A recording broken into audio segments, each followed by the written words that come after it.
ಮೂರು ತರಹ ಜೀವರು: ಸಾತ್ವಿಕ, ರಾಜಸ, ತಾಮಸ, ನಿತ್ಯ ಸಂಸಾರಿಗಳು. ಇದರಲ್ಲಿ ಧ್ರುವ, ಲತ, ತೃಣ, ಗುಲ್ಮ ಇವುಗಳಲ್ಲಿ ವ್ಯತ್ಯಾಸ ಇದೆ.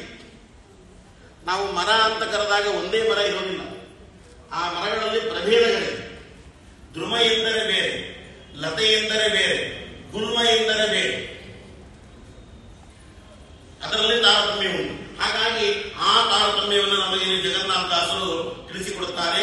ಈ ಎಲ್ಲ ವೃಕ್ಷಾಭಿಮಾನಿ ದೇವತೆಗಳಿಗಿಂತಲೂ ಜೀವರಿಗಿಂತಲೂ ಅಧಮನಾದವರು ನಿತ್ಯ ಸಂಸಾರಿಗಳು. ಭಾಗವತ ತಾತ್ಪರ್ಯದಲ್ಲಿ ಆಚಾರ್ಯರು ಹೇಳ್ತಾರೆ, ಮೂರು ತರಹದ ಭಾಗಗಳನ್ನು ಮಾಡ್ತಾರೆ. ಉತ್ಸ್ರೋತಸ್, ಅರ್ವಾತ್ ಸ್ರೋತಸ್ ಅಂತ ಕರೀತಾರೆ. ಈ ಉತ್ಸ್ರೋತಸ್ ಅದನ್ನು ಹೇಳುವಾಗ ಶ್ರೀಮದ್ ಆಚಾರ್ಯರು ಹೇಳ್ತಾರೆ, ಉತ್ಸ್ರೋತಸ್ ಯಾವುದು ಅಂದರೆ ಗಿಡ ಮರಗಳು, ವೃಕ್ಷಗಳು ಎಂಬುದಾಗಿ ಆಚಾರ್ಯರು ಹೇಳ್ತಾರೆ.